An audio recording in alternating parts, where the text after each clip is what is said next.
I should have plenty of. Oh, Totally fine with that. Yeah, no problems. all right. So, oh yeah, what was it? Okay, so my next book is about Saipan and about the Japanese tank crews. Mhm. And there's one guy, there was this tank unit, it was the ninth guy in Japan. Only 5 survived the battle and survived in the jungle until after the war ended and then came out.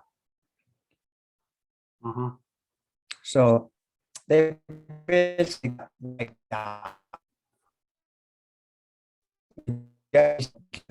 crush the pearl or crush the jade jewel, which means when a unit dies to the last man, it's a very, honorable thing in their culture. So the word gyokusai means everybody was killed. But Mr. Shimoda was one of those who survived.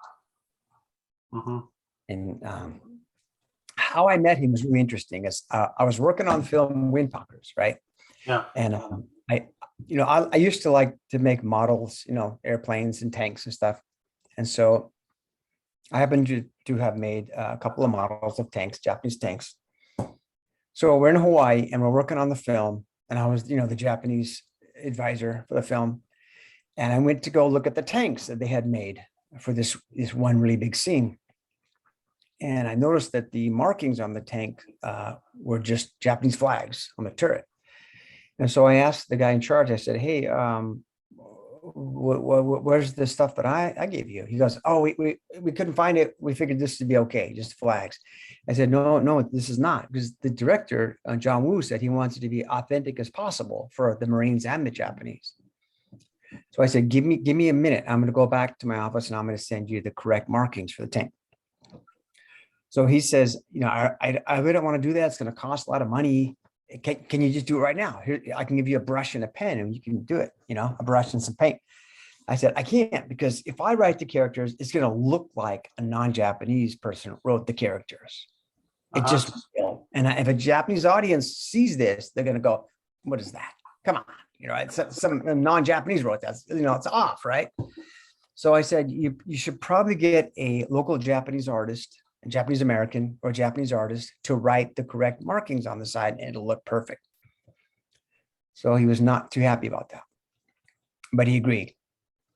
So a couple of days later, I went to go check on it and it was looking great. They hired a local person. They repainted the flags out. They put in the correct markings for the tanks for that 9th Regiment, 5th Company. And so the movie's filmed, bada bing, that's it. So over a year later, I get an email from a guy who says that he took a Japanese tank veteran to go see Windtalkers in the movie theater in Japan, in Osaka. Mhm. He says he and the veteran were watching the film and the veteran stands up and he points at the screen. He says, my tank, my tank. He gets all excited, frothing at the mouth, super excited. So they have a big discussion. He can't believe that his tank just ran across the screen. So the man who is with finds me somehow through the internet, sends me an email and says, if you ever come to Japan, Mr. Shimoda really wants to meet you and thank you and talk to you for honoring his fellow tankers who died on Saipan. So about 6 months later, I found myself going to Japan on a research trip. I wrote him a letter. I had dinner with him in Osaka and he told me all these really great things, about the battle. He gives me a copy of his book and he signed it for me. He actually gave me a couple of different copies. This is the one that I marked up. I make all the notes and comments on it, but I have his signed copy up there. Mhm. And so I told him that someday I'd like to write a book about his story. And that was before I had written really any books. So I took notes, I interviewed him, and I interviewed him a couple of years later and got his story. And I was thinking, what if I had just said, okay, the flags are fine on the turrets. Whatever. No one will care. No one will notice. But in the back of my mind, I thought someone out there just might notice that we have the correct markings on these tanks. Maybe nobody will. But he was the only person I ever heard from regarding the markings on the tanks.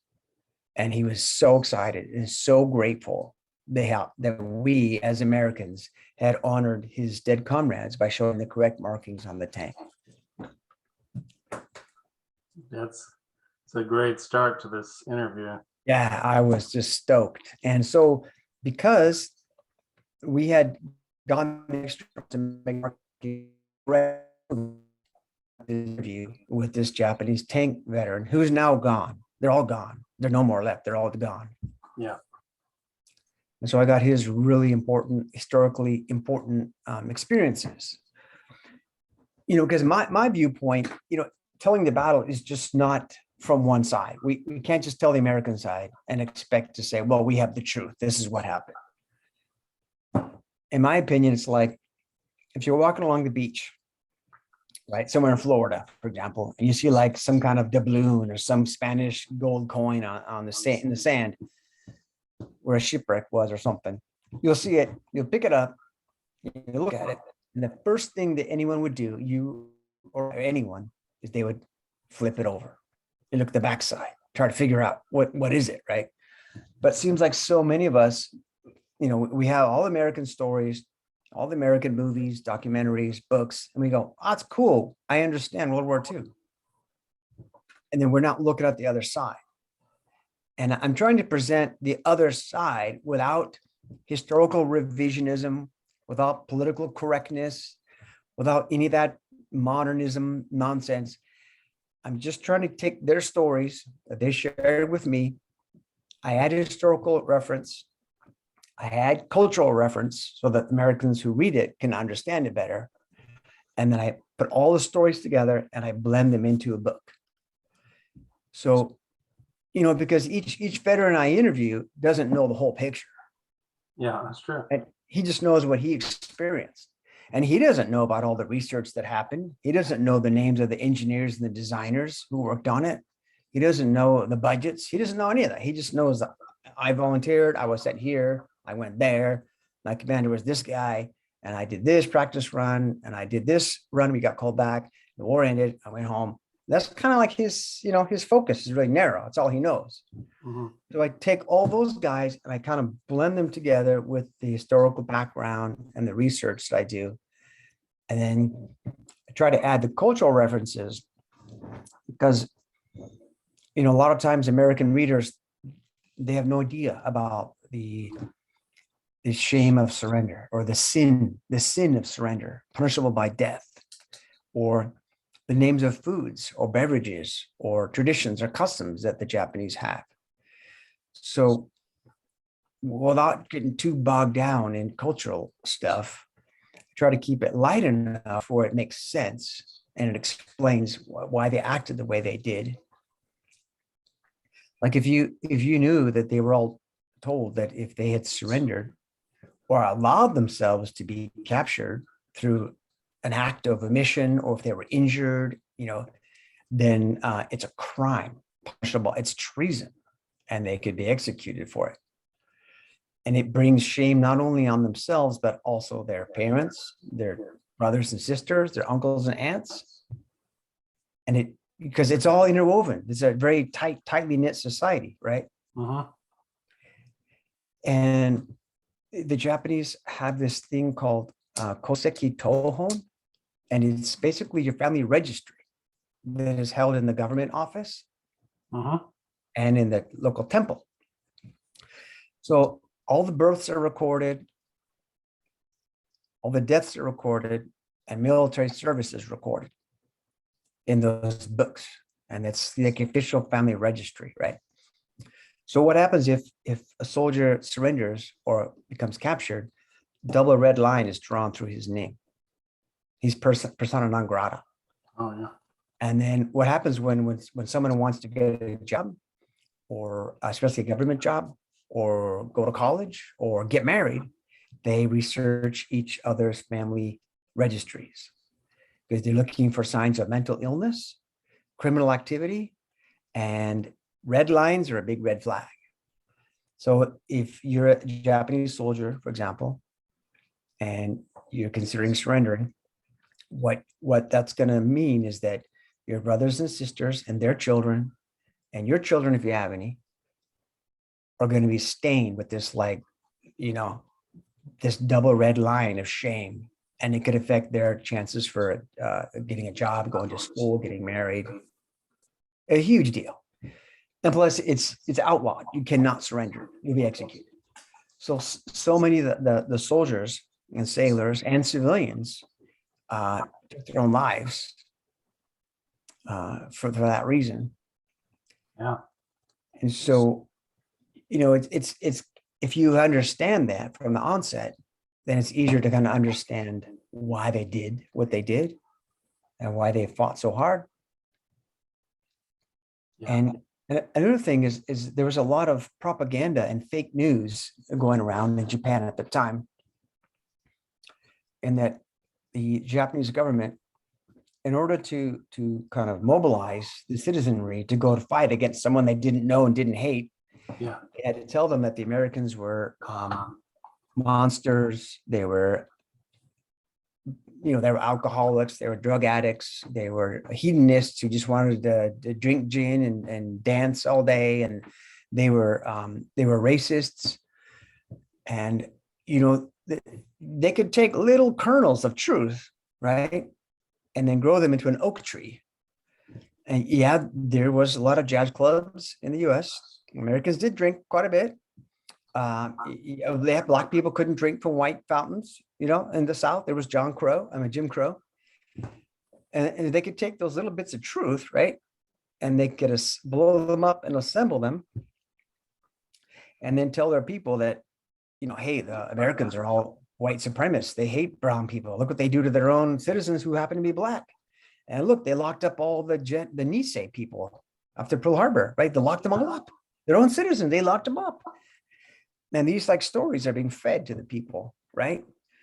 And they were told from like junior high that the Europeans and Americans and British are all colonials, right? They're trying to colonize all of Asia. And they look, there's the French in Vietnam, there's the British in Singapore, Hong Kong. Look, there's the Americans in the Philippines and Wake and Hawaii.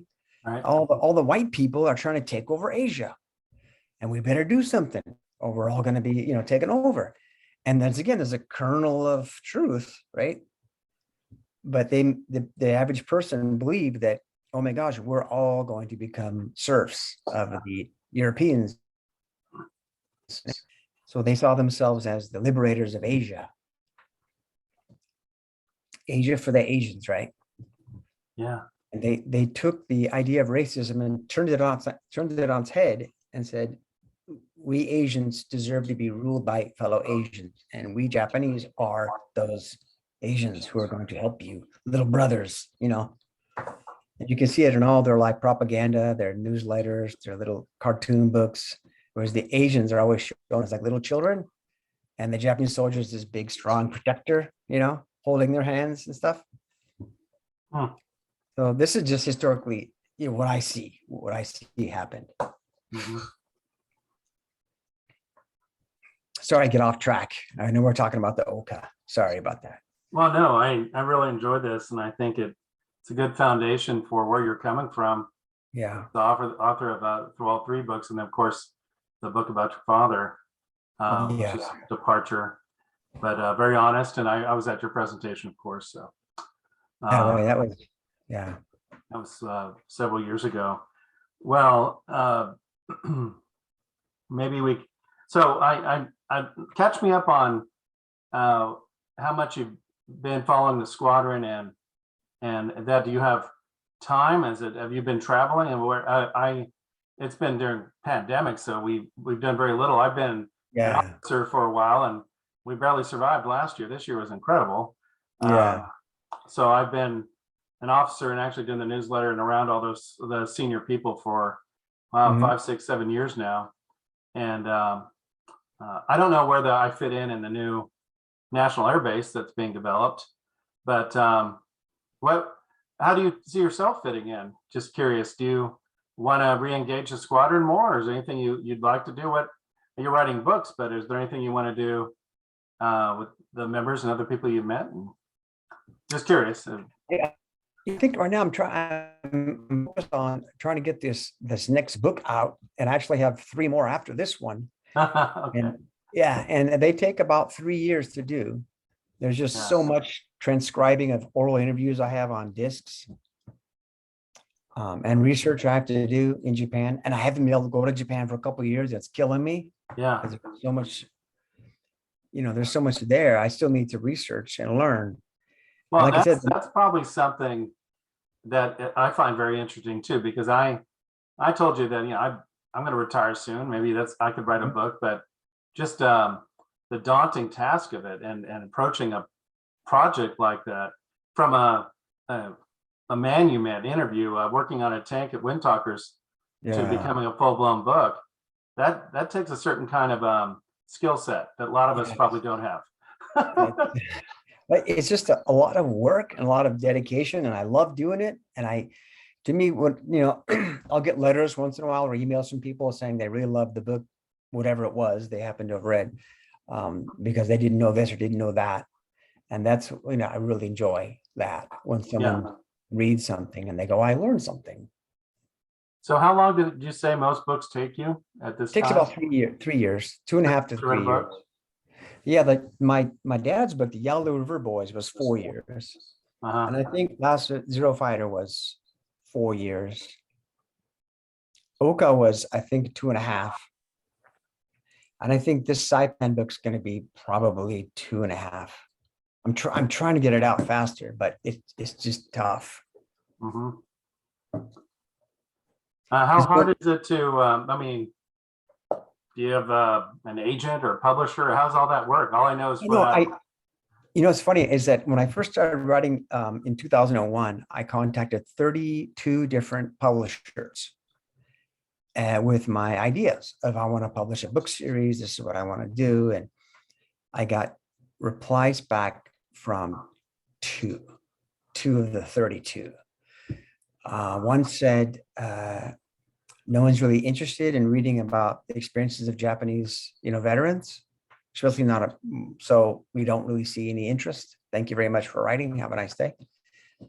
And the second one that responded said, we don't have an interest in your stories, but if you could send us your photos of all the veterans, they're old photos, they're World War II era photos.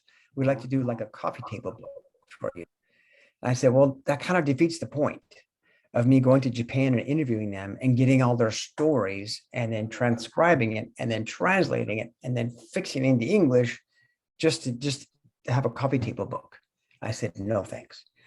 So I sat on it for a while, and then thankfully Amazon came along, with the self-publishing option, and I didn't have to go through a publisher. And it doesn't matter if I make money or not, or how much I make.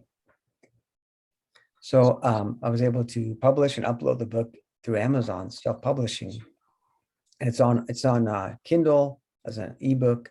It's a paperback through Amazon, and the first three books are also on Audible on ACX, so you can listen to them. Mm-hmm. And I'm getting ready to do Blossoms myself. I'm going to record that myself. Oh, wow. Because the other three books, I hired people to record it. And that's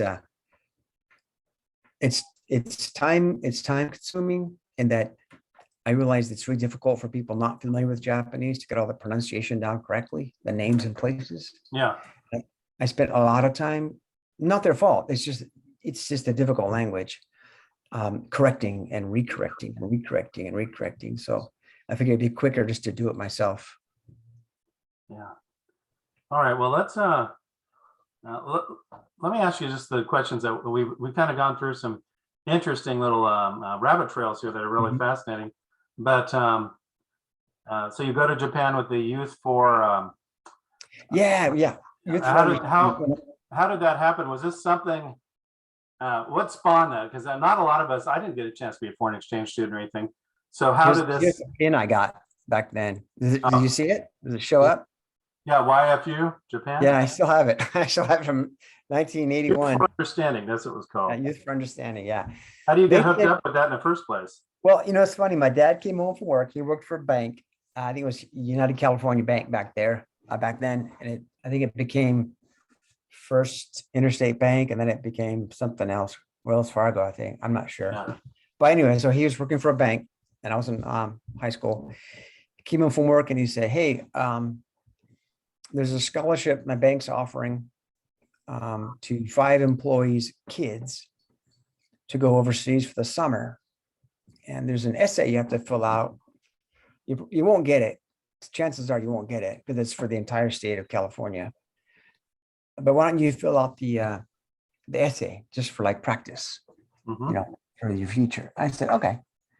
And so I fill out the essay and I submit it all, and I get this letter back. And they said, "You've been selected. Which country would you like to go to for the summer?" And there was like maybe 20 countries, including England and France and Philippines, South Korea, Germany, Japan. And so I sat down with my folks and we're looking at it. And my mom goes, "Why don't you go somewhere weird? Don't go to England or France because they look like us and they have the same language, basically, same How's your religion, mom? culture. Go somewhere really weird, something weird." Because my mom said, "This might be your only chance to ever go overseas. Mhm. You never know, right? So go somewhere that's unique and different and weird. That'll make an impact on you." And I said, "All right." So we looked, it basically narrowed it down to like South Korea and Japan. And my dad had been a POW in Korea, so I didn't really want to go there. I just didn't really want to. So we chose Japan. So I went there for the summer in 1981, had a great time, hooked on the food, hooked on the ancient cultures and buildings that were like 800 years old, temples that are like 3 times as old as our country. I just was blown away. And the people are so courteous and polite and respectful. And the streets are immaculate. The trains are clean as a whistle. They run on time. Nobody's talking on the trains. No one's playing ghetto blasters. No one's laughing or, arguing or wrestling on the trains. Mhm. And people are respectful. That this is interesting. I need to learn more about this place. And I met my first veteran that summer. And he was an Army cavalry guy who had been to Manchuria. He couldn't speak English and I couldn't speak Japanese. I think he was like a grandparent of something like that. Photo. I expect you see like babies being bayoneted and people getting their heads chopped off and all that, because that's what I kind of thought that the Japanese army did. And I'm looking at these photos and there's like guys brushing horses and there's guys feeding horses with those little, canvas bucket things. And there's guys got their arms around each other, smoking cigarettes, and they're like, and we go through the whole album and I'm like, where's the atrocities I'm supposed to see here? And I was confused. And he's like, pulls a cross out of his shirt. And he goes, "I'm a Christian. Are you?" And I was like, "Yeah, I am." And he's like, "I'm Christian." I was like, "What?" It's just, it threw a monkey wrench in my brain trying to understand. Now this was different than what I thought. And so that kind of planted a seed to learn more about not only Japan, but about their history. It was a great summer. I really had a great time. Hmm. So, hey, just real quick, you said you're from California. Just curious, what city? I was born and raised in Orange County. Orange County. Okay. Yeah, in Orange, the city of Orange, in Orange County. Yeah, I'm from Madera. Yeah. My folks live in Cambria. Oh, San Luis okay. Obispo, and Yeah, they yeah. set a 4.7. Oh my In gosh. Cambria. Oh, my. Yeah, and I lived in LA for a while. So Oh, and actually LA. yeah, I worked at American Film Institute for a few years. And my wife worked on Star Trek at Paramount. So we had a interesting several years. And then when our daughter came, we moved to Texas to be near her folks. Wow. But I worked at ad agencies before that too. So I spent some time in LA. I worked on my first job out of college was at the ad agency that did Nissan and the Energizer Bunny and American Oh, Express. really? Yeah. So Wow, very cool. that's what brought me to Texas, because they started a regional office. Then I got homesick, went back, but wife followed me and got married in California. But when our daughter was born, we just thought we have to have some family nearby. My folks Yeah. live in Fresno, and plus, the OJ trial, the riots, the Oh, Northridge yeah. Oh, earthquake, it just yeah. didn't say to us we want to raise a family here. It just didn't. Mhm. Yeah. But I like it out here. I've been out here a long time now, and there's so much to do out here. And what's cool about the CAF is I always think you would agree, if you're going to live somewhere where there's some extraordinary things you can do or experience. I found that about 10 years ago at the CAF, pretty much. So that's pretty Pretty neat. amazing. And I can't even, there's a list here in the book of how many places you visited. I've been so lucky, so lucky. I've been so lucky. That's all I can say. I just dumb luck and just right time, right place, Yeah. dumb luck. And it's just like, it's almost like the universe or God said, I had this passion inside you and I'm going to help foster it for a reason.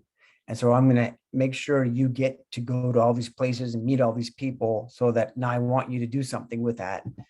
And, instead of being like the Salton Sea where all the water comes in and nothing goes out and it just dies with you, I wanted to let some of it out and help when I can, like with these books.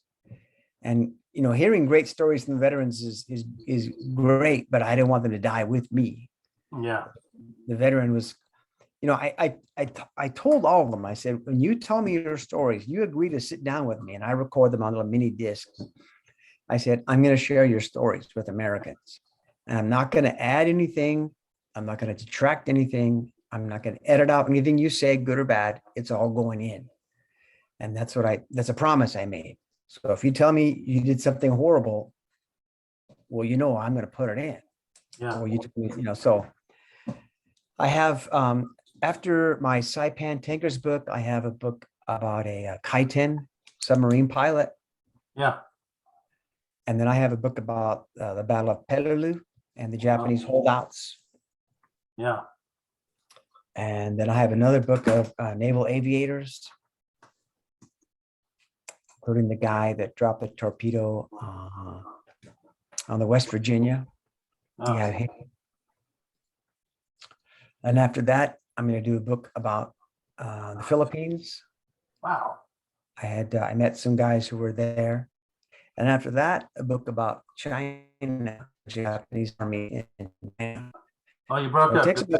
You broke up. What was the last book?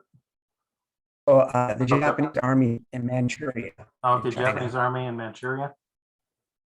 Yeah, and I think that'll be my last book. It takes about 2 to 3 years to do a book. I have about like 6 more. So that's like 20 years. I'll be like 77, 78. I think I'll be tired by then, maybe. How old are you right now? I'm 57. 57? Yeah. I'm not far behind. I'm 55. It's the miles, the years, my dad used to say. Yeah. Well, I want to get back to your career, but what you're doing is very interesting. So that are other people really doing something in this vein? Americans writing stories about Japanese in World War II for the same mission you are? I think there's one guy who's written a book with I think it's Schiffer Publishing. I'm trying to think of his name. Yeah. Ron, can't remember. He doesn't speak Japanese though, but he used a translator. He lived in Japan for several years and he met some of the naval aviators. He's got some great stories and great pictures. I'm trying to think of his name. I think it's called Beyond Pearl Harbor is the book. I think it's a great book. It's got some great photos.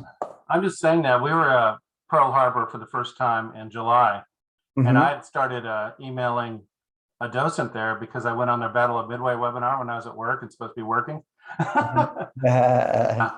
And he took great care of us. He took us out to where the first bomb fell on Fort Island. He drove us out in SUV.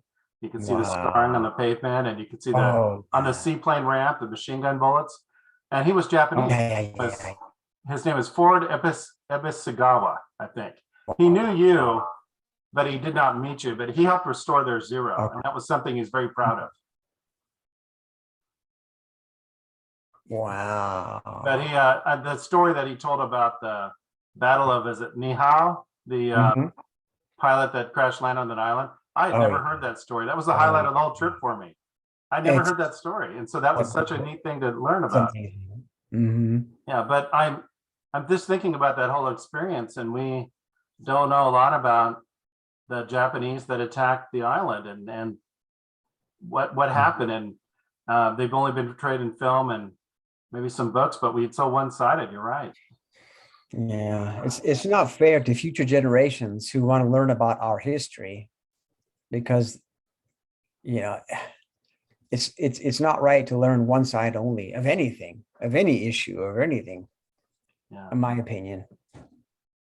So you finished this and this stint at Japan for the exchange program, and then you Right. went to Cal State Los Angeles and got your degree in Japanese. Yeah, I got my degree in Japanese there, Wow. and the head professor was Dr. Kato, and he was actually an Army kamikaze volunteer when the war ended. He was 16.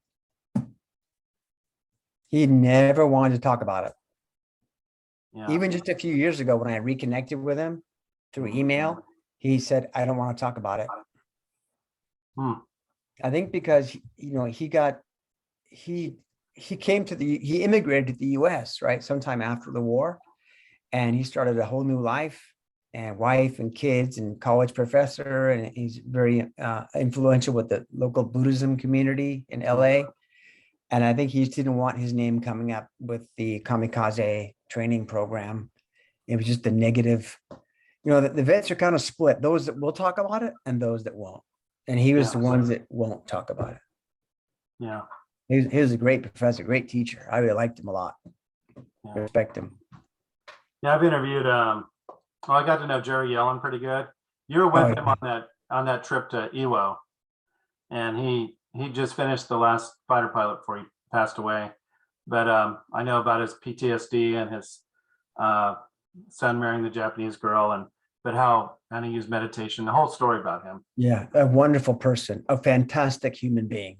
Yeah, I Really met him a for the great first person. time at Frontiers of Flight, and he still just fit into that uniform perfectly. Yeah, he's all fit and trim, good shape. Guess he swam a lot. So Yeah, I know. I saw, I was in the hotel room on Guam, and I looked down at the pool one day, and I see him marching around inside the pool like this, marching. yeah. And I asked him that night, I go, what are you doing? He goes, I got to exercise. I got to exercise every day. I thought, that's impressive, because he's like 200 years old and he's out there in the pool marching around, Yeah. exercise. He said, I want to be the last World War II veteran alive. That's what he told me. Well, his interview on Iwo, I played that for people sometimes, where he so eloquently talks about him and his experience in being there. And then I don't know, Glenn Fraser, the Bataan Death March survivor, of his book, and he was really affected by the war as well. He had a lot of PTSD and anger for what he witnessed. But those two are the two men that I really knew about that and had a chance to talk to them about it.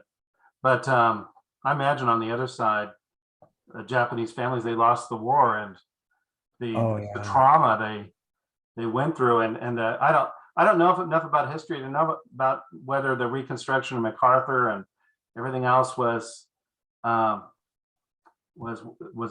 properly. And it seems like as a country we don't conquer, we help rebuild. But yeah, I don't know, other than all I have to relate to it are really films and some books. But you're bringing these stories alive, so I commend you. A quick sidebar is, when I was working in Japan at Toyota, I got a call from one of my wife's friends who was working for a TV show. I can't remember, it's TBS or something. Anyways, they were doing a documentary involving, I think it was the guy who invented Honda, the motorcycle guy. And as part of the story, they wanted to show some occupation soldiers interacting with the civilians.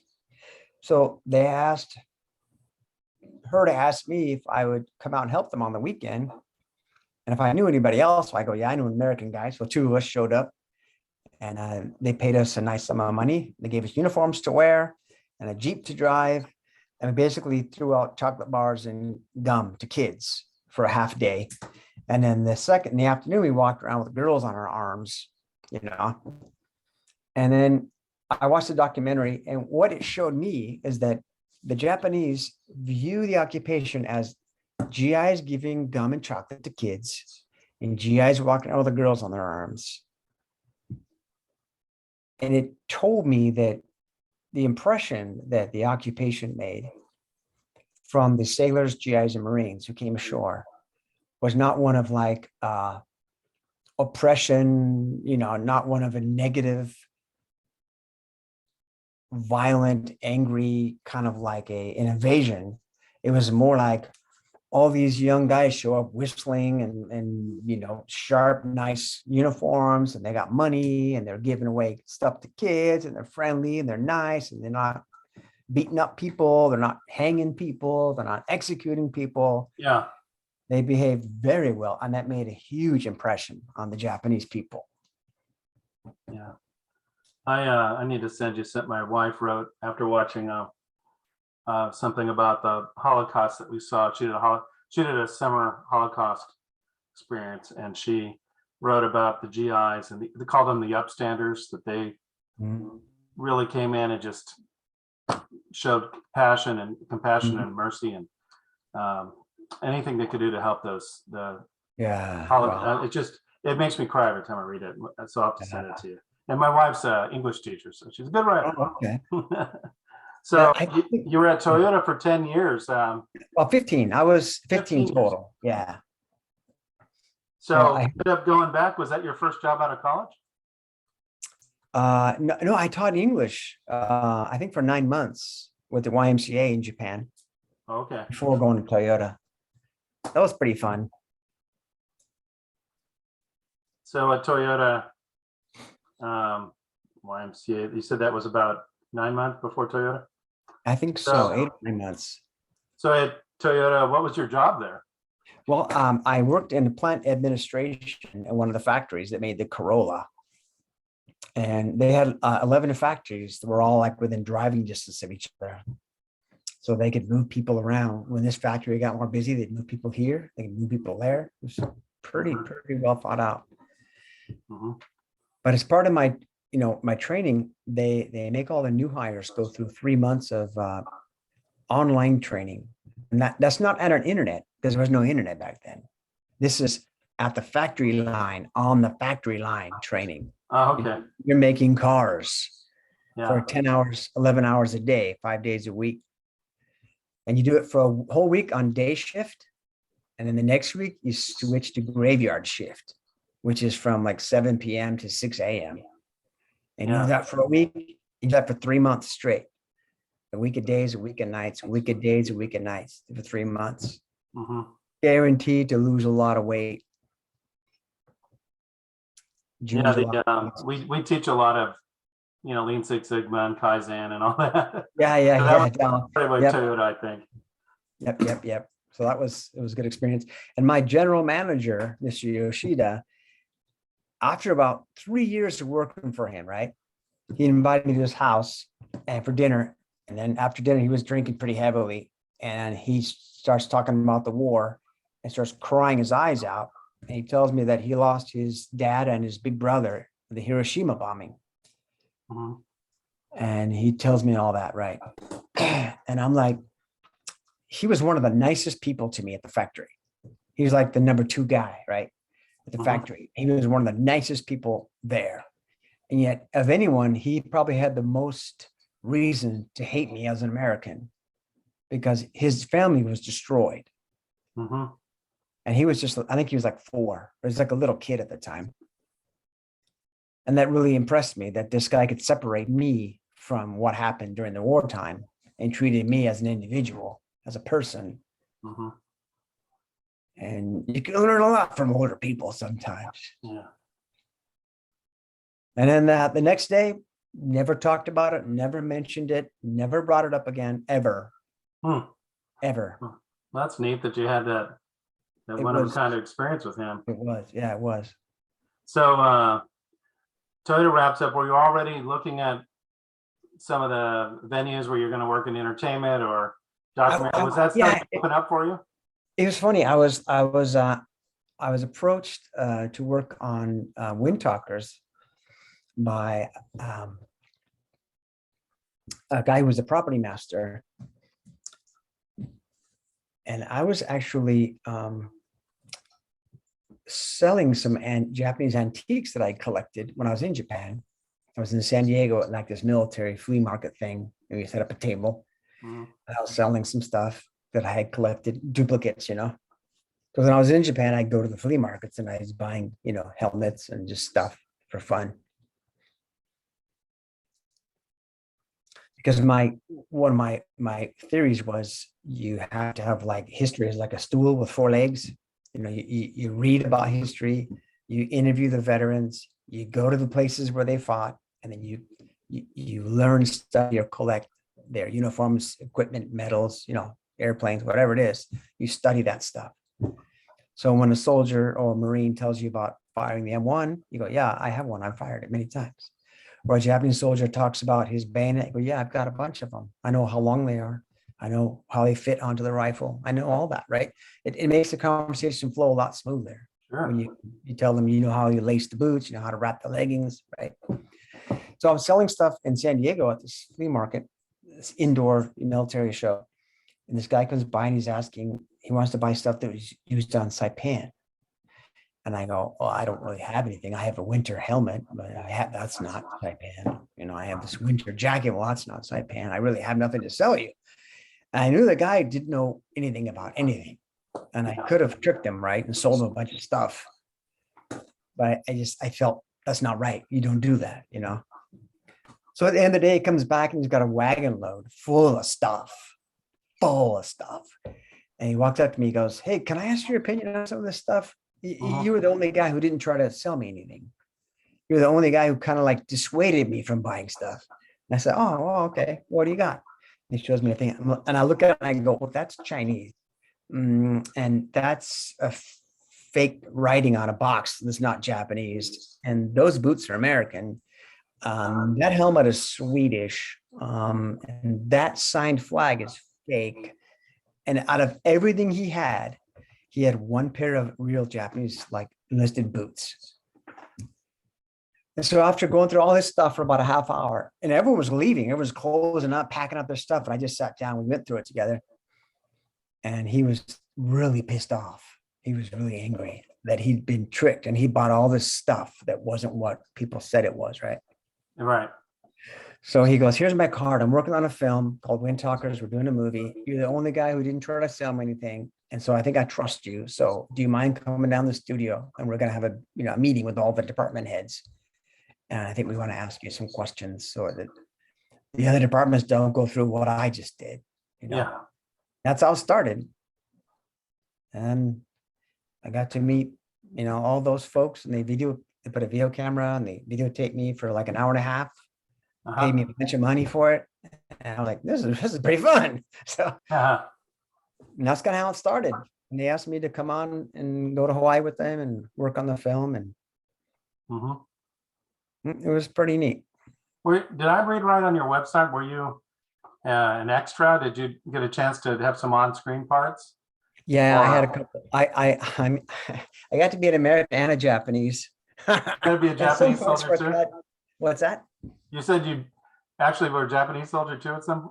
Yeah, I was a Japanese soldier in a couple of scenes. They're like the big giant overall shots. Yeah. I was basically just directing troops to come here, go there, Okay. and they needed me to be in uniform in case they caught me with the helicopter shot. It wouldn't Yeah. stand out as much. So I just put the uniform on. I know it. I know That's it's me. I know I'm there. I know I'm there. I know it's me. But Mhm.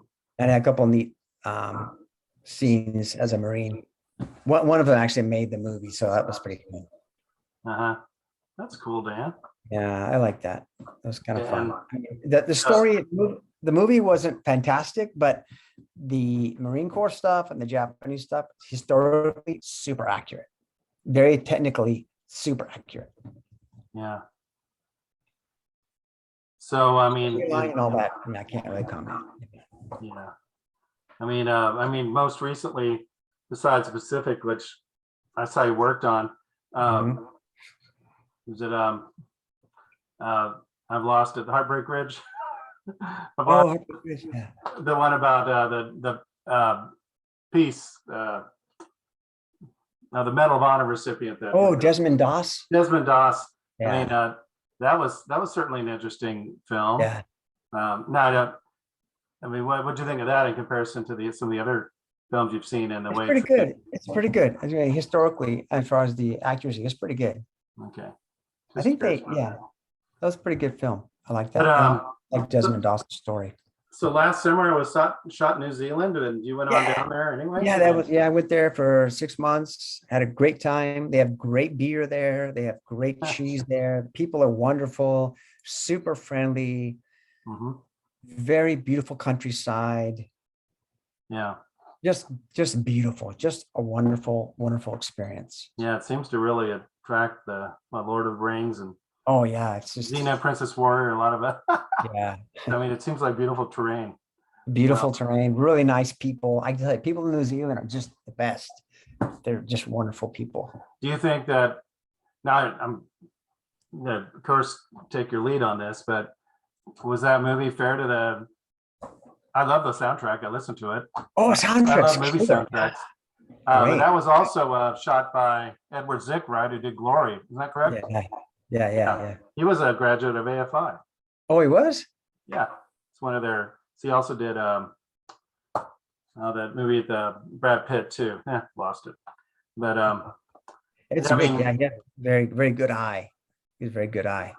a good. Yeah, I Yeah. like the primary actor that's also in Letters from Iwo Jima. Ken Watanabe. Bobby. Yeah. What's he like to meet? I thought he was fantastic. He was very, very, very, very, very, very down to earth. And he was a lymphoma survivor, just like me, right? Mhm. And it's funny, the first day I met him, see, my job was to help train the extras from Japan, because they were supposed to be like the Japanese Imperial Army of the time, right? And it was kind of U.S. Civil War tactics as far as the Right. cannons. And I was in a cannon crew when I was in West Virginia. I was a volunteer with the artillery, so I kind of familiar with that. But so I was teaching, they come in like waves of 50. They come in like 50 this week, 50 next week. We're trying to get them at the same time, in waves of 50. We had 500 total. So there's always guys coming and going, right? And I have a little camp we're teaching them. And then we have a box. And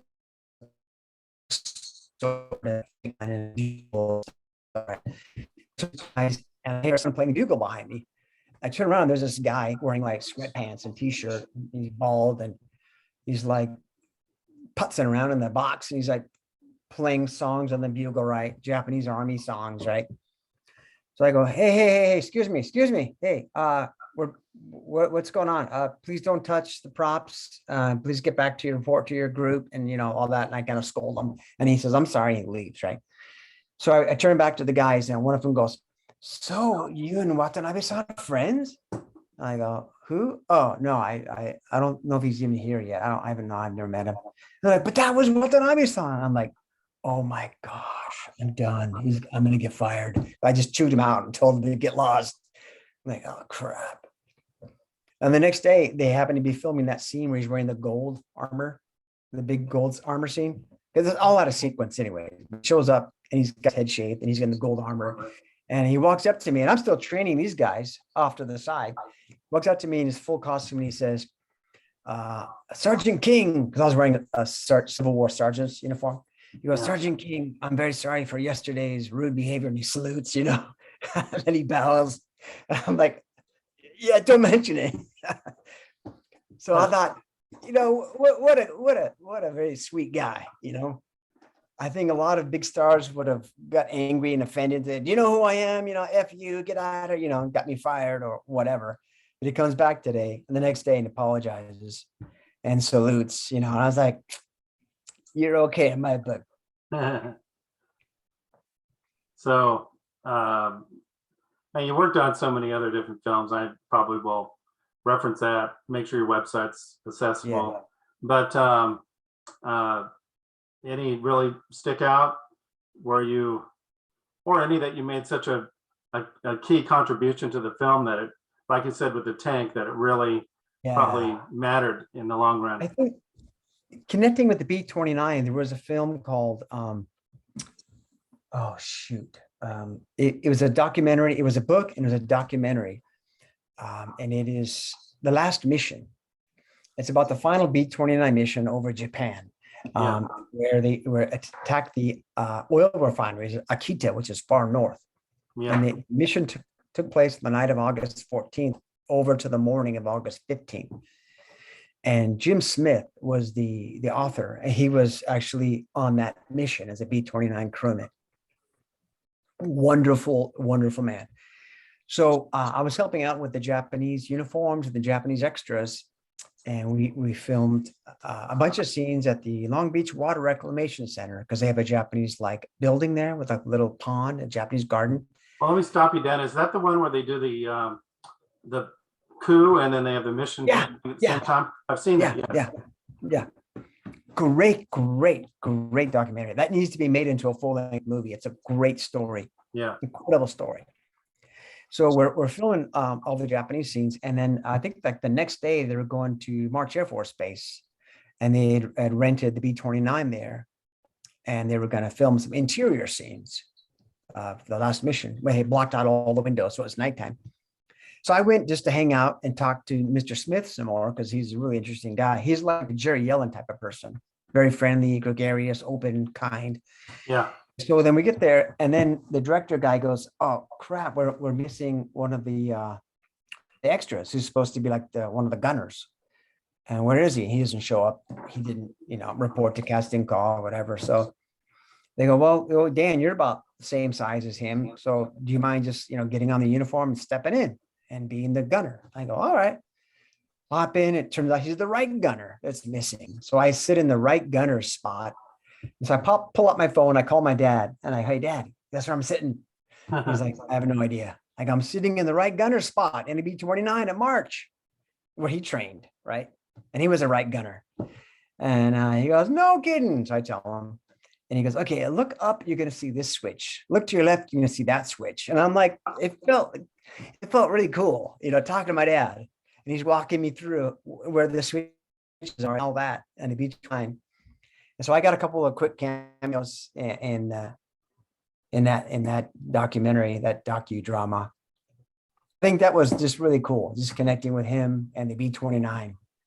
Yeah. It's a great show if you get a chance to watch it. The Last I'm Mission. gonna look it up again. Yeah. Watch it if I it's can. cool. You can find just about anything on YouTube these days. Oh yeah, yeah. Yeah, my favorite movie of all time, I don't know if you could guess it, and I catch it on YouTube, is Sink the Bismarck. I watched that when I was a kid. It's on YouTube, and that story just is so compelling to me, and I made all the models and everything. So Mhm. it's so cool just to have it on YouTube anytime I want to watch it. I know it is Of course, I have the great. video too, but I just Yeah. love that. I love that movie. Um, anything else about? Well, I mean, I'm curious about the Pacific too, unless there's something else prior to that. But Right. that is such a powerful. Oh yeah, watch yeah. that. I was slated to work on that, and they were going to film it in Hawaii, and a bunch of people I knew had all gotten calls to work on it. Yeah, And then for some reason, the last minute, they said, "No, we're going to Australia because they're offering massive tax breaks. And we have to hire locals in order to qualify for these tax breaks. And we're sorry, so we can't take you." So there was quite a few people who were looking forward to working on that film. Very highly qualified, people, armors and, all those people who didn't get to go. So that was kind of a bummer. But, if it's not meant for you, it doesn't happen. That's the way I look at it, right? But as it turned out, they wanted me to work on the after recording, right? The audio afterwards, because a lot of the scenes they film, you hear like trucks in the background, you hear airplanes, so they had to redub a lot of the voices. Mhm. So I had to do that. So I got to be an American and a Japanese in the Pacific. And I was able to get a couple of scenes removed that were historically incredibly inaccurate. Oh, So yeah. I appreciate they listened to me when I if I would have been there on set, we would have not filmed a couple of certain things. Mhm.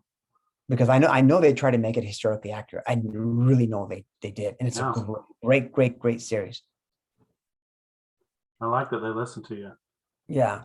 Usually they don't, I have to say. But there was a couple of things then I think when they saw it, a couple of months had passed. And when they rewatched, they went, yeah, maybe it doesn't come off great. So All right. Anything else about that, or do you want to launch into when you really started jumping into writing your first book? I think let's just jump into that. I think it's funny is I forgot to mention the first time I wrote an article for public consumption was published in the Nimitz newsletter, the Nimitz Museum, back when it was still the Nimitz. I think that was in 1991, I think. 90 or 91. Yeah. And so I met the chief petty officer in charge of the Ford torpedo room on the I-58. And he was on the ship when it sank the USS Indianapolis. And this was all by accident because my first wife, who's Japanese, we were taking our daughter to visit her relatives in Gifu Prefecture, on like the kind of a whirlwind introduction thing, here's my husband, here's our daughter type thing. And we go into this one man's house and I look on the wall, there's a long, skinny photo of a submarine. So I said, oh, you like submarines? You like Navy stuff? And he says, what are you talking about? I was in the Navy. That's my ship. I was on the submarine, the I-58. I went, wait, you were on the ship? When it sunk Indianapolis? He goes, on the ship, I was a chief petty officer in charge of the forward room. I'm the one who gave the order to push the button. He's all proud of himself, So we had a really nice, long, like 3-hour talk. I wrote it all up in this newsletter, and the Nimitz published it in two sections, part 1 and 2. And I got 3 hate mail letters over that article, which kind of set me back for writing for a while. Yeah. People were very angry. One person said, why didn't I beat him up when I found out what he had done, right? And another person said, how dare you write the story in such a positive way that shows him as a real, like a normal person?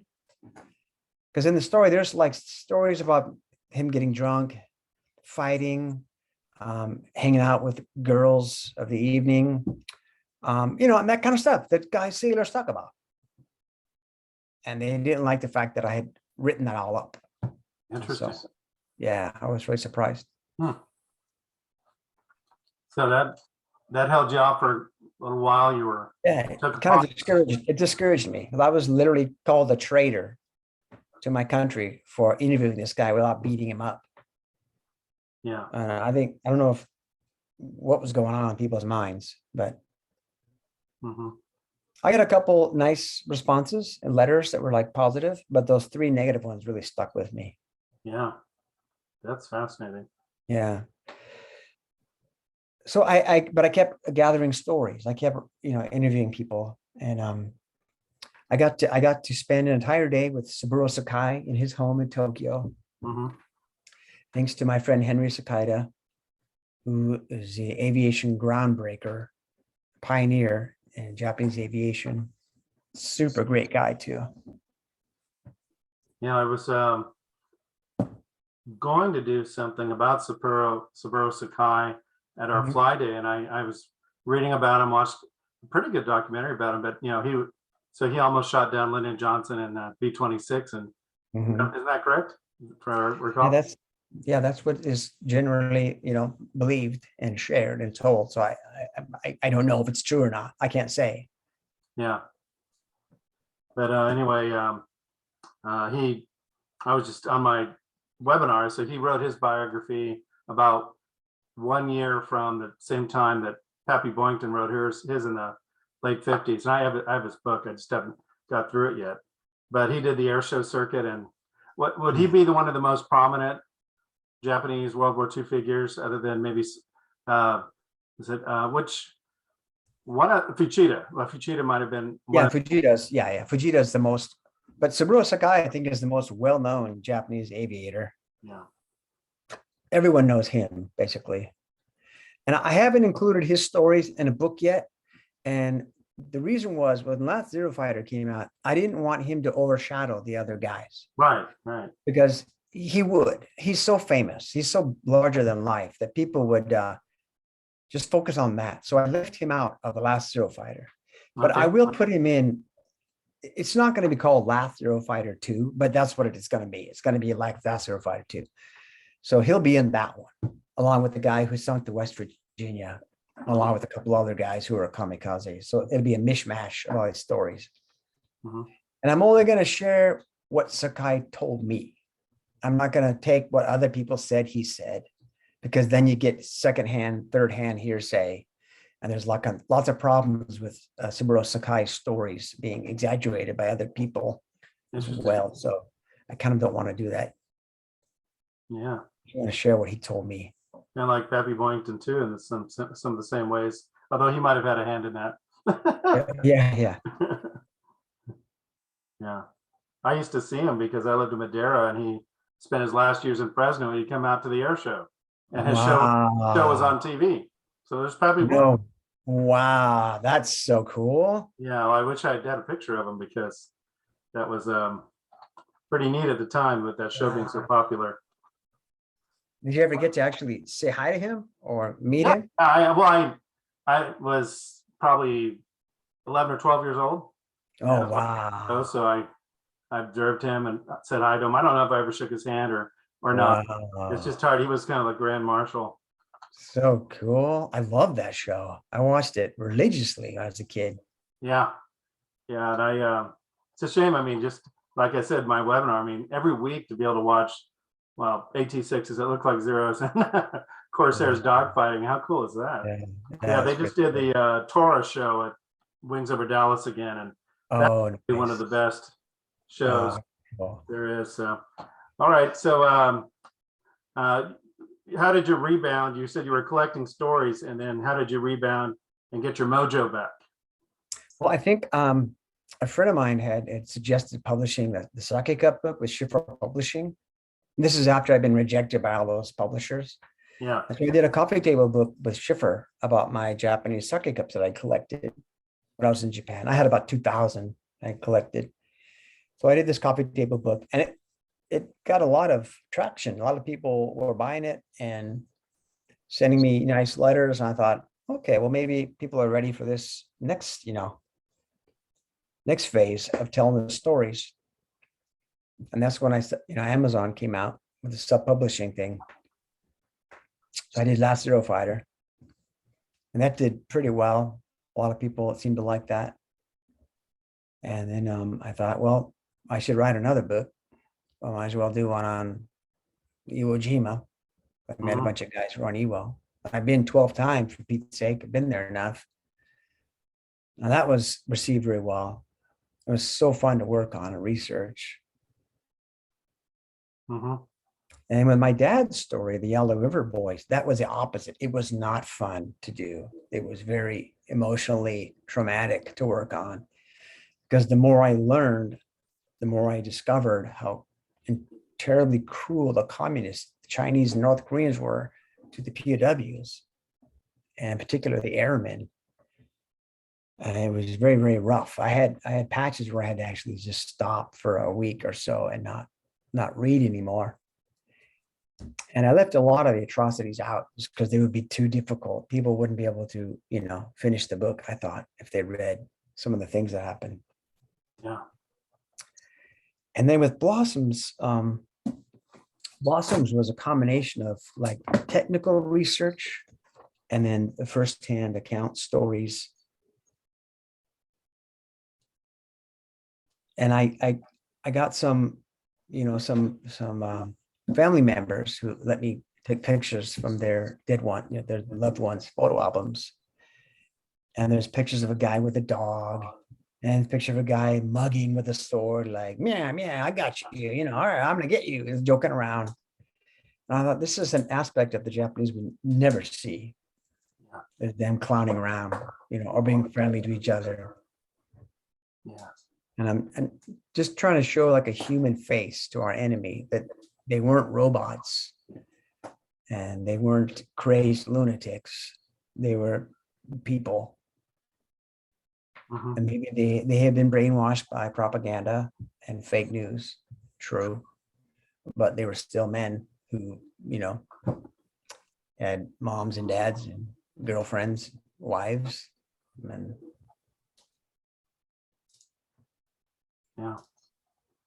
And, fighting for their country. And like you were saying in the book, they Mhm. weren't welded into the cockpit or drunk or Right, threatened. right. I mean, they were doing that. Mhm. And some, I think you said some volunteered. It was an honor for them to do that, right? And Yeah. thinking they could blow up a whole Mhm. battleship, they could really make a difference. And Huge difference. Yeah, their names would be in the newspapers. They'd get medals and awards. Their families would get cash awards. Yeah. okay. Oh, I totally forgot to mention about the Iwo Jima book. The catalyst to write that book was I was going through chemo at UCLA in 2007. And a friend of mine in Japan said this book written by a Japanese survivor, Iwo, who was captured much after the battle ended. His name was Akikusa. So I read this book. I'm in a bed at UCLA. I'm getting chemo.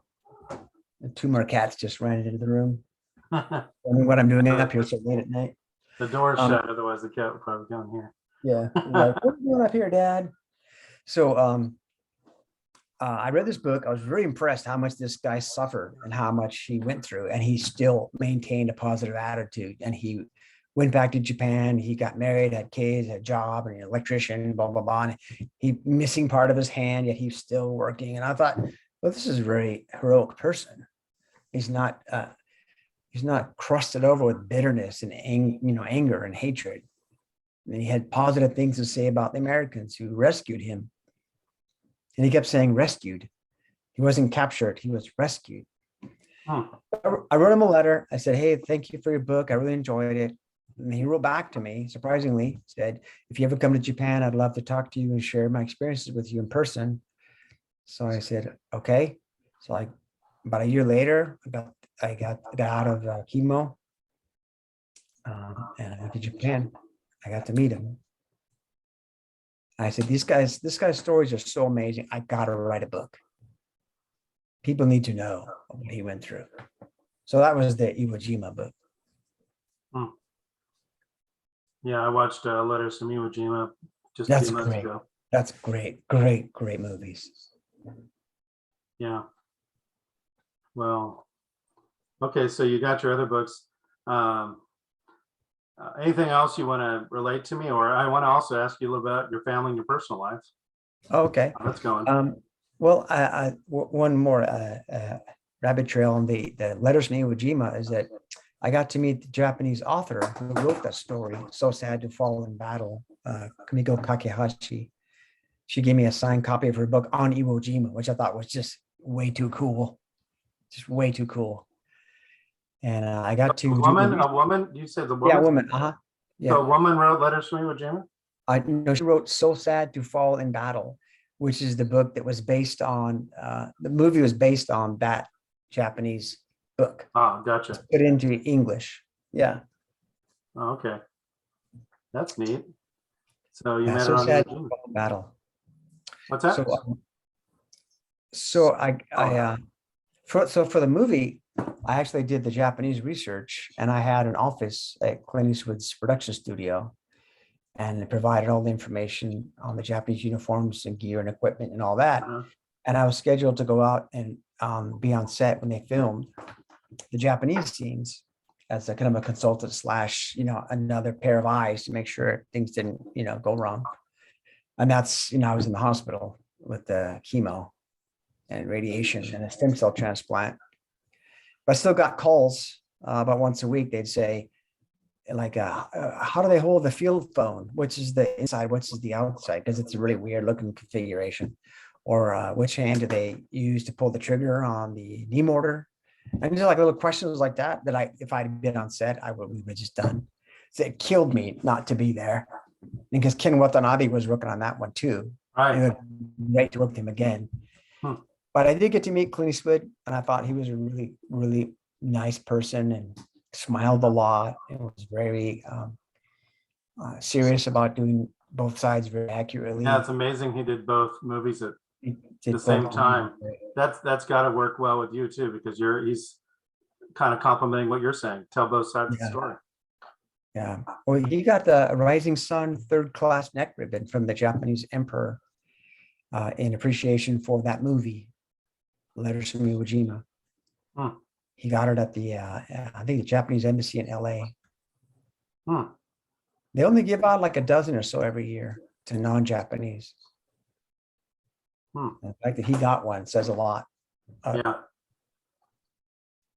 The Yeah, Japanese absolutely love that movie. They love that movie. Yeah, I saw him at a AFI event where they were honoring him. And we had a very early version of the internet. And we had some pictures of him from his movie career. And he looked at it and thought, well, that's really interesting. That was probably 94, 95. Oh, yeah. Yeah. And I did the party invitation for his after party. Oh, yeah.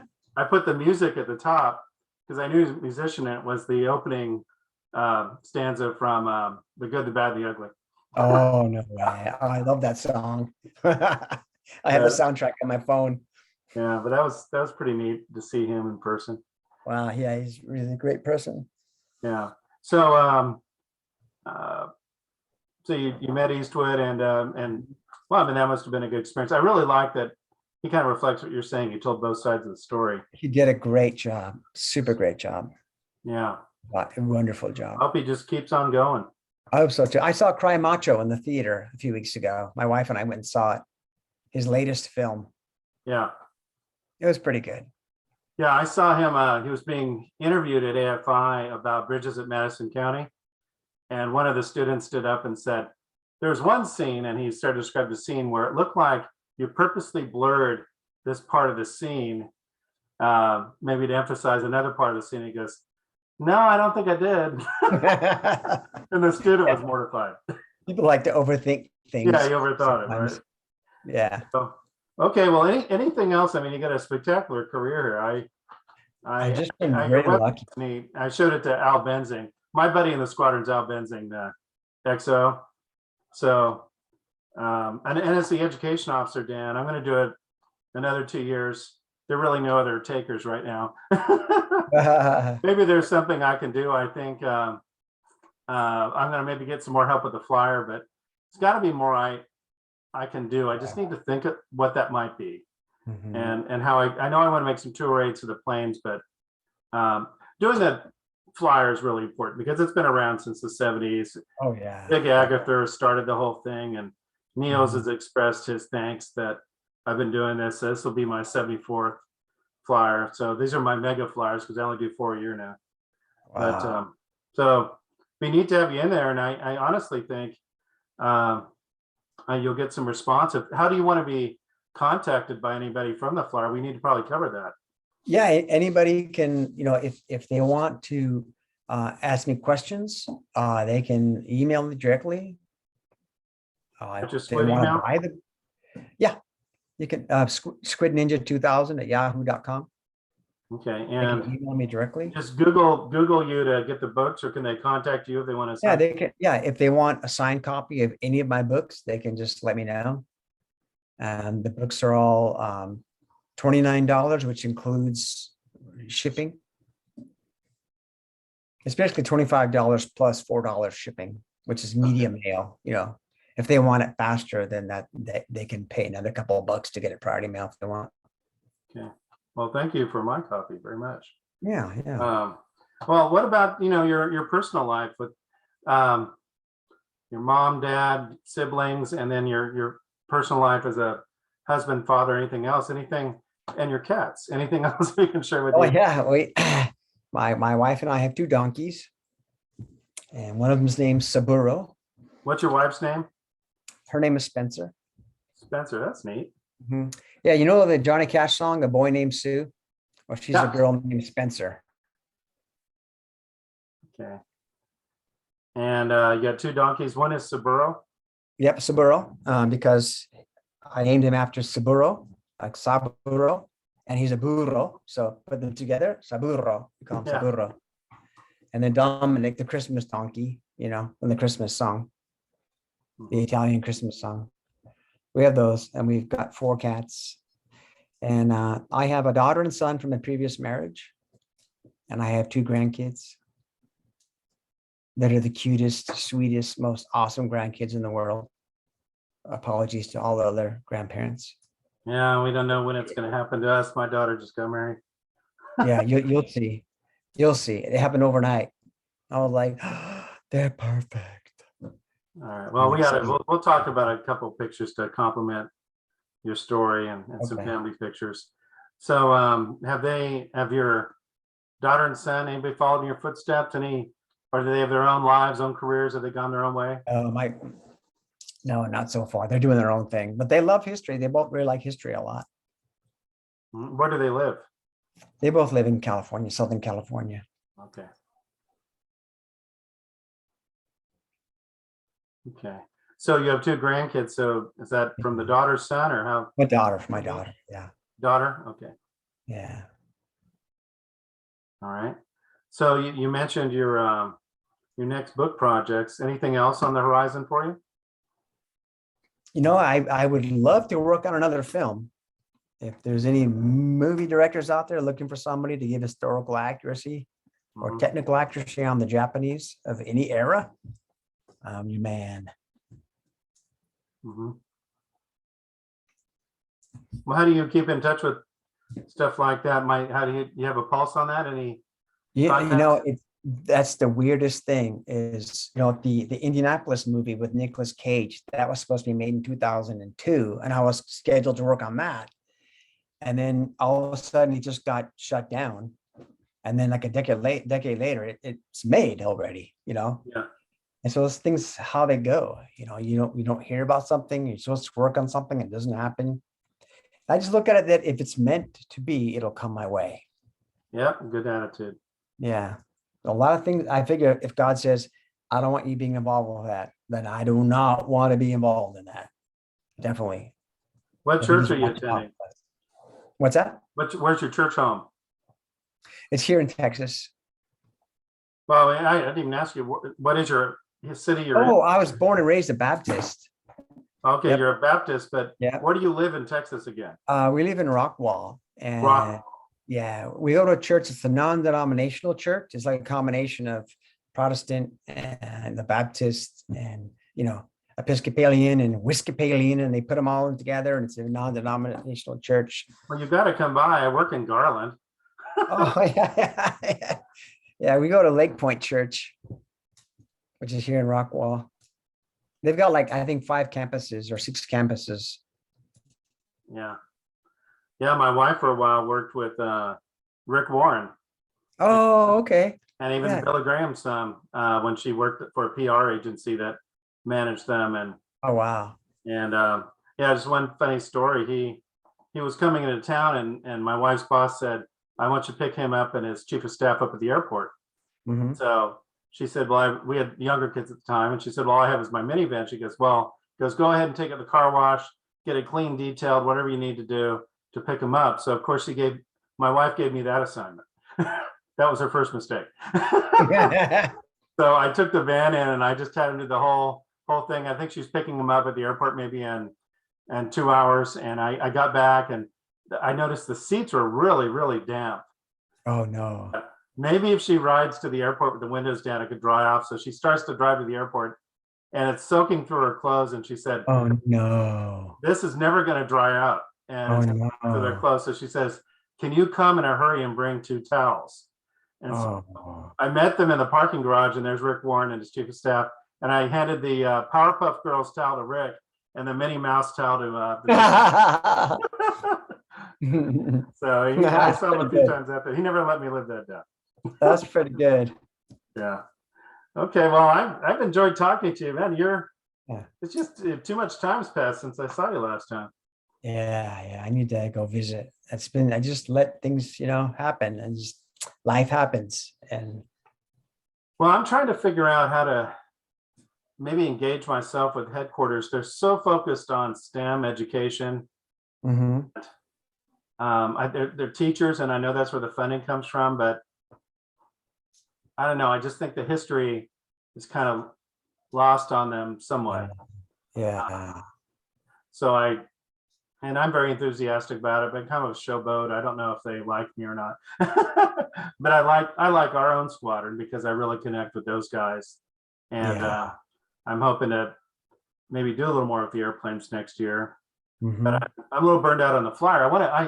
I could be a great contributor to the flyer, but it's like I've done 75 little. If you're the editor, you should also have to have the writing responsibilities too. And Right, so I right. write a lot in there. But you know what? It's worth it. I think that there are people who read this thing. They're way off in the boonies and can never Mhm. see the planes, but they still financially support us. So That's it's true. totally. That's very true. Well, I'm hoping I can whip this together and send you a copy and add some pictures, and then um, Sure. have put photographs of the book covers, and then Al Benzing, he loves to do book reviews. Maybe he'll do a book review in that flyer for you. That'd be great. I mean, if he wants to do a book review, I'll mail him whichever books he wants to read. Well, I'll contact him because he's a voracious reader, and he Okay. was pushing last year Ted's Traveling Circus, and I think it's called Fire in the Sky. He had two books, and they also used him as a fundraiser, and he was promoting those books and raised money. We raised enough money to pay for Diamond Lil to have the pivot fittings for her landing gear replaced. That was about Awesome. $800,000, and that was from selling tennis shoes with logos on them and Oh, yeah. books and challenge coins and stuff like that. So, and the B29 Century Club. So, anyway, I'm hanging in there with those guys, and I don't see Tony and Steve as much. I need to call them, but I called Tony last night.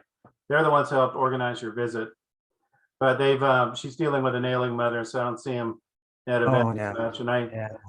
But I'll have an event December 11th, and you still get everything from us when I send something out. The emails? Yeah, very good. Yeah. Okay. The email hasn't changed. Yeah, I still got it. Yeah.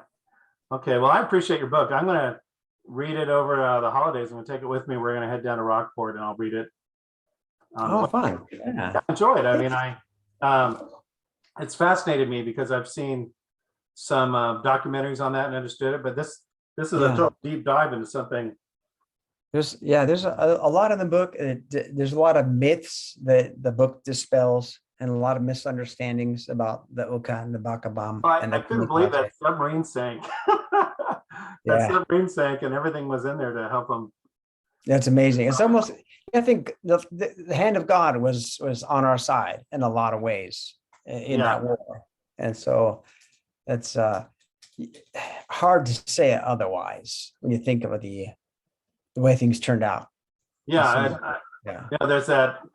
I was watching The Longest Day, and I think Kurt Jurgen says at one point he's wondering whose side God is on, and you just wonder. I mean, the enemy's thinking that, and the Americans are thinking that.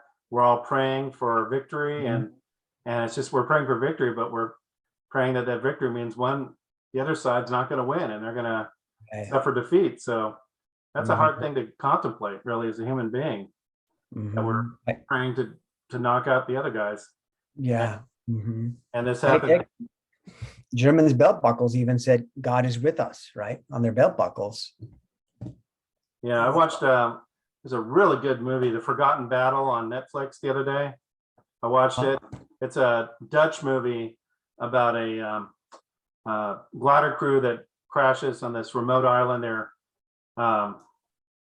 Let's see, what was the port? They took a port in northern France, but they had to get through a Mhm. channel to get there, and the Germans still occupied some of the islands on the way. And it's a glider crew, and then there's a young girl who's a Dutch underground Mhm. resistance fighter, and then there's this German soldier, and he's the most compelling story because he's very humane and he struggles with what he's facing, and the ending is really very poignant. But it's on Netflix if you want to check it out. And it's called the Forgotten Battle. Battle. Yeah. All right. Well, I wish you success with the book and everything else you got going on, and Thanks. I appreciate it. see you and talk to you like this. Yeah. You have any questions, just shoot me an email. Any questions or anything, or if, Yeah, and if you have any further thoughts, get back with me. I'm going to write up your story, and then the B-24 veteran I interviewed last week, his story will just flow like molasses. I mean, he was so articulate, and he just told it in a great chronological order. And he's the one who said he wanted to be remembered as a good baker. If you saw my note, even though he was a POW and yeah, all that, but it was his career as a baker he wanted us to remember him for. that's very cool. I like that. Well, thank you. I really appreciate your Right. time. All right. Thanks. Appreciate it. Thank you for the book, and I will be in touch, Dan. Okay. My pleasure. All right, Thanks. take care. All right, bye-bye.